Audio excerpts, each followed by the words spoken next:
do it. All right, Bannock County Commissioners are back in session. We're here for public hearing on two things. We're here for a discussion on the sediment and erosion control ordinance, and we're also here to have a public hearing on the comprehensive plan adoption. So with that, let's see, we'll go over some rules here real quick and then we'll open the public hearing. This is a scheduled hearing of the Bannock County Board of County Commissioners. We talked about the comprehensive plan and the sediment erosion control ordinance. This hearing is for public comment and is not a question and answer period. Everyone shall exhibit respectful behavior, and anyone deemed unruly will be escorted out of the building. We will have one person speak at a time. You will be given a time limit of 3 minutes when your name is called. When you come up, please state your name, and then your time will begin. Let's see. While speaking, please refrain from repeating previously made points. If you have something to add, that would be fantastic. If you agree with what the previous person said, just please indicate that you agree with that, and we'll go from there. Let's see. With that, we have received some written testimony for the erosion control ordinance, and that was received from Mike Sattel, and that will be in the record. With that, I think we're ready to get started. Or am I missing something? I'd go ahead and make a motion that we open up the public hearing. Okay, we have a motion. All in favor say aye. Aye. Okay, staff, what would you like to say about the erosion control ordinance? Tristan Borkwin, Assistant Planning Director. So just for a little bit of general information about the ordinance, it was adopted in December of 2009, and the purpose is to comply with our National Pollutant Discharge Elimination System and the Federal Clean Water Act. It applies only to construction activities within the Bannock County urbanized area, so it's not for the entirety of the county. It's just those really surrounding Chubbuck and Pocatello where they're in that urbanized area.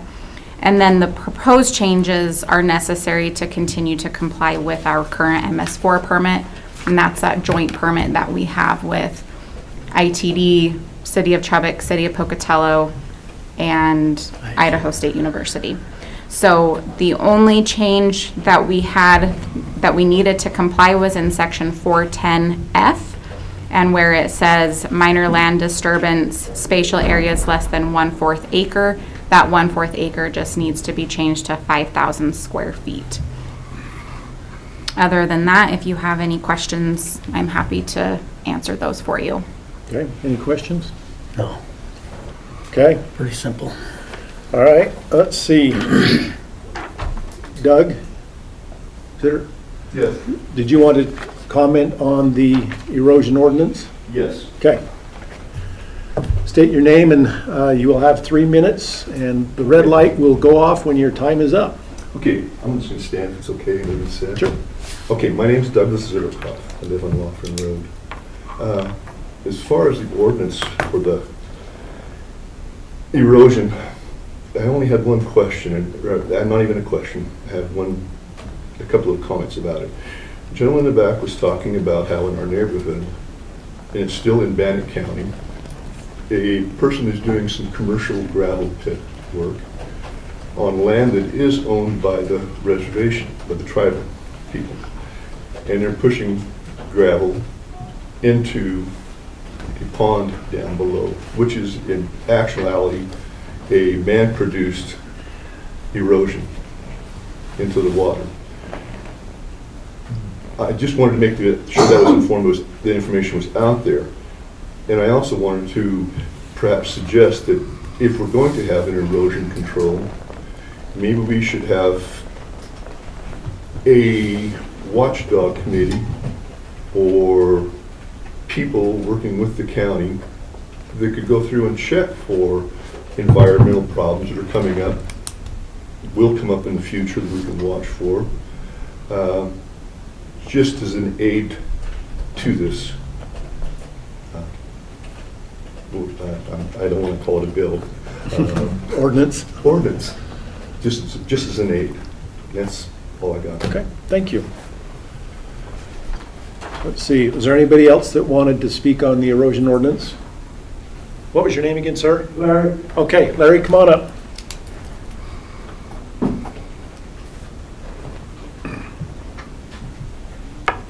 hi, my name's Larry Lavey. I live at 12191 Axel Lane, right off Siphon.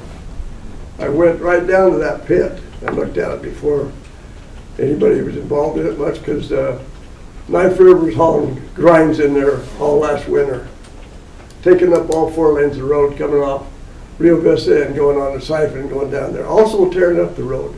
But going down and looking at the pond, I wondered who all had permission to do what they was doing down there. I thought the grinds was put on the state property. So I went out to the state of Idaho and talked to them. They said, no, the guy I talked to, as soon as I talked to him, he got in his car, went right out and looked. He said, no, the grinds is on Pocatello Ready Mix's property, which is owned by Castle Concrete. Also, he said to me, personally, he said, yeah, and I see where they've been pushing gravel into that wetlands pond. I said, that's against the law. He said, yeah, it is. I went out there after we had all that rain there this last fall. They're building a berm out there to put the hot plant and the crusher up. And when it was raining, all that mud and debris was running right down there, running right into the river. What's going to happen if they put all that in the river, all the contamination and stuff? So Larry, let me stop you right there. Are you talking about the ordinance that we're proposing, or are you talking about the gravel I'm talking about pit? the ordinance you're forcing. Because I'm not seeing the tie-in for the erosion control ordinance that you're talking about there. The environmental contract, you know, the dirt and the stuff that comes off the hot plant, if they put a hot plant in out there, that's going to involve everybody out there. Okay. Am I right or wrong? Well, I don't necessarily see quite the tie-in. Tristan, would you have a thought on that?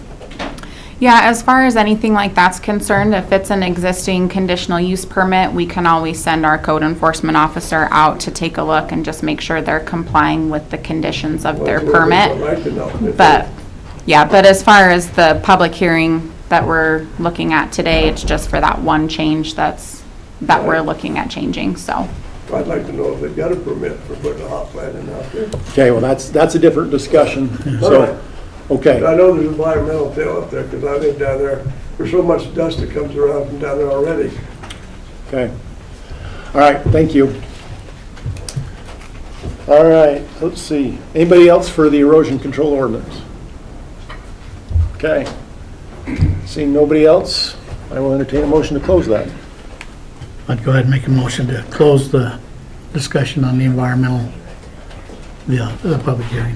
Okay, we have a motion. All in favor, say aye. Aye. Okay, comments, commissioners? No, I mean, the ordinance has been there a while, and we've just made some adjustments in the footage. Okay. Oh. Tristan, you haven't had any negative impact, in drafting this up? You haven't seen any No, we haven't adverse had things? So, okay. any public comment saying that they had any issues with Okay. the changes. Okay, I'm good with that. Okay. Hearing no further discussion, I would entertain a motion to approve. I'll make that motion. Okay, we have a motion to approve. Any further discussion? No.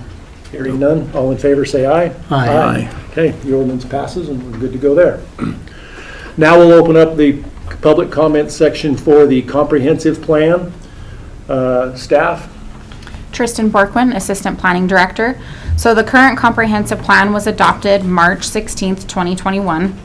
And after we've gone through and done some additional community outreach, including public open houses, map-based input, and online surveys, we found that there was a lot in the comprehensive plan, many goals and policies that seemed to be targeted towards a more urban environment and not necessarily for the rural areas of the county.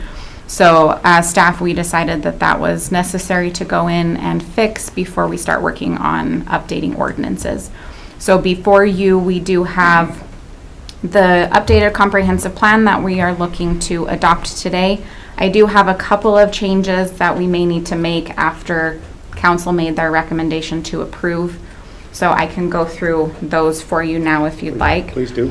So we have on page 17, where we're talking about school facilities and transportation. We have additional school districts that we did not include in that paragraph that we need to add. So we have Grace, Preston, and West Side that would need to be included in that list. We also have on page 20, under land use, in that last sentence, it talks about an ACI or an area of city impact needing to be able to serve within 20 years, and that needs to be changed to 5 years due to current codes. And then on page 26, in the last paragraph, it talks about the Portneuf Health Trust that was donated, and it was not donated, so we need to update that verbiage to reflect the correct terminology. And then on page 31 is the future land use map, and I have a larger image so that you guys can actually see what I'm looking at, because that picture is extremely small. But we do have one recommendation that the council requested, which was to change this piece from residential suburban to light industrial. And then when we blew it up and saw it in a larger format, we noticed that all of this in our current future land use map is actually designated as industrial. And we have changed all of this to light industrial, but missed this boundary right here that needed to be light industrial as well, so that it is contiguous and matching the current uses of some gravel pits and industrial uses that are already existing there. And then a couple of other minor edits are, we found that there are a couple of areas that look like they're just missing data points after speaking with GIS. And so we would just need to fill those in based on the surrounding land uses so that they're just not out there in no man's land with no zone. So, but other than that, I think those were the only things that we caught as we did a deep dive review. Okay. And what was Planning Council's recommendation? Planning Council's recommendation was to approve the comprehensive plan with that update to the future land use map to change that one piece to light industrial. Okay, very good. Okay, now we'll open it up for public comment. Jay, we'll start with you. When you come up, again, state your name and your time will begin, and you have 3 minutes. My name is Jay Christensen. I live at 15170 West Lacey Road in Pocatello, Idaho. To begin with, could I see what this change in the land use map is?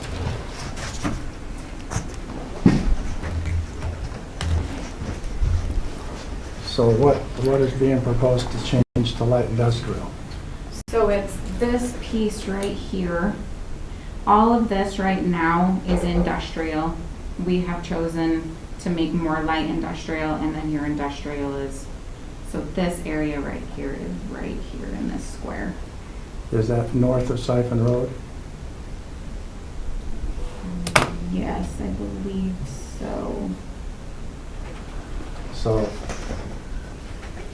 So the way the comp plan was without this change is it takes residential all the way to Laughlin Road. And that's what the, So right now, all of this in the comp plan is industrial. yeah, if it's south of Siphon Road. it Yeah, is. this is all residential suburban and Uh-huh. still is aside from that one piece right there.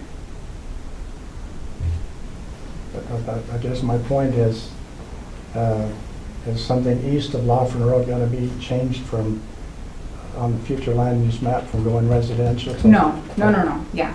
No, this is all, I think Laughlin is, I think it's over here. So this will be west of Laughlin Road then? Mhm. Okay. Yes. Thank you. Sorry about that. You burned up some time, go fast. I'll be brief. I just want to speak in favor of approving the comp plan as long as it doesn't change effectively the land use map. As Tristan indicated, this has been 5 years in the making, and a lot of thought and open houses have gone into it. In that comp plan, it also addresses the future growth of Bannock County, expected by 2040 to be up by 33%. There's a finite amount of ground that Pocatello and Chebec have to grow northwest end. And I'd like to speak specifically in regards to the northwest area of the future land use map. That land use map, as I understand it, takes north of Siphon Road, it takes the potential growth to residential suburban all the way to Lofton Road, right to the reservation boundary to the west and also to the north. And we have to look at where these cities are going to expand to. Just a quick comparison. The comprehensive plan also talks about encouraging economic development and activities and those situations of land use that would be economically beneficial to the community and the county, the tax base. I'll conclude with this. I'll give you 15 more seconds. Okay. Just as comparison, there's 115 acres on the south side of Siphon Road that Pocatello Ready Mix owns that brings in $673 a year to the county. It's assessed at $110,000. Immediately to the east of that, that's light industrial. Immediately to the east of that is a residential subdivision, Cumberland Road, Portneuf Plateau Acres, and just 61 of those acres is assessed at $9,601,000, and the annual taxes collected are $46,686. That property to the west of this subdivision it only brings in 1.5% of the taxes to the county that the residential does. Makes no economic sense to not only switch to light industrial, but to make sure that we retain the ground to develop for growth in the county. Thank you. Okay, thank you. All right. Dan Harrelson, were you wanting to talk on the comp plan? Okay, come on up, Dan.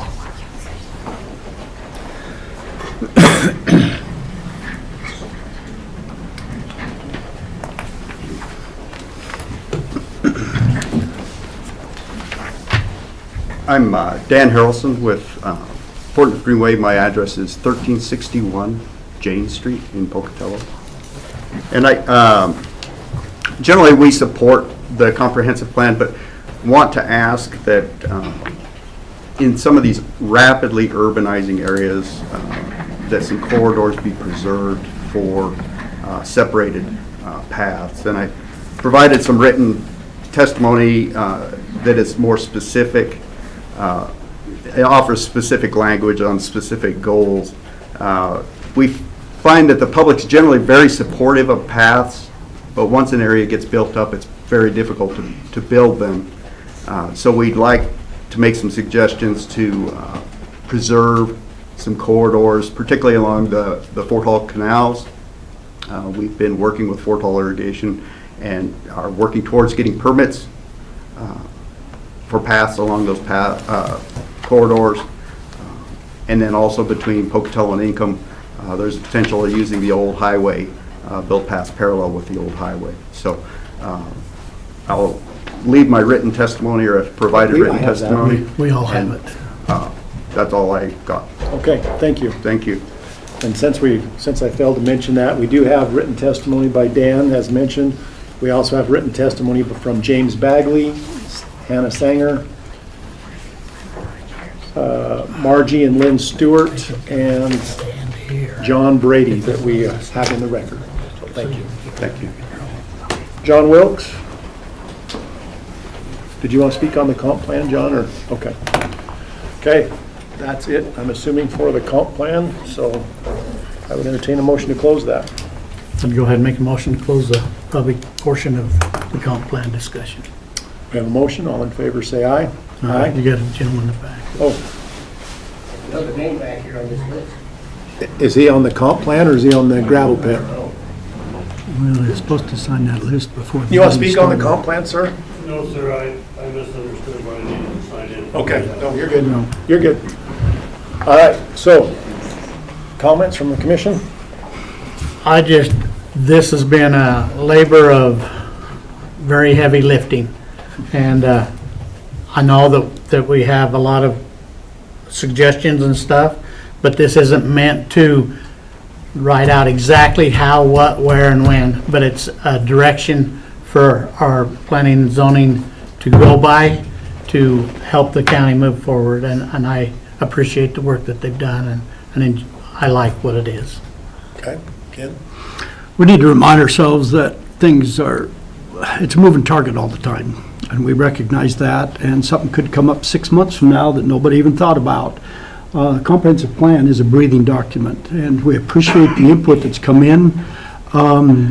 Since we're ready to pass it, some of these changes were good, and we will advise the planning and zoning to take those into consideration. The next step for us, once we do this, is, of course, we have an area of impact on the move, but also there's some ordinances that need to be tweaked. This is the guideline to do that, but at any time, the commission or the planning and zoning commission needs to adjust that. We may go back through this process. We need to do it at least probably every 5 years, but we can do it every 6 months if all of a sudden things change. So bear in mind, if your input is absolutely reflected in this document, it doesn't mean that it's fallen on deaf ears. It's an organization between them and Bannock County trying to move forward and make sure that most of the wishes that are legal and in order will take place. And I, again, appreciate everybody's concern with the comprehensive plan. And with that, are you ready for a motion? I would take one. I would take a motion that we would go ahead and adopt the current portion of the comprehensive plan as written, with the idea that in the future we may reopen this hearing. Okay. Would you like to add those couple of clerical changes that I suggested? With the changes that you have noted, I'm all for that, and amend that motion. Okay. Any further discussion? No. Before we vote, I too would like to just say, great job. I sat in some of those sessions where we wordsmithed that out, and it was a lot of work, so good job. All right, we have a motion on the floor. All in favor, say aye. Aye. The comp plan goes. Okay. We will close this public hearing for a few minutes and stand at recess.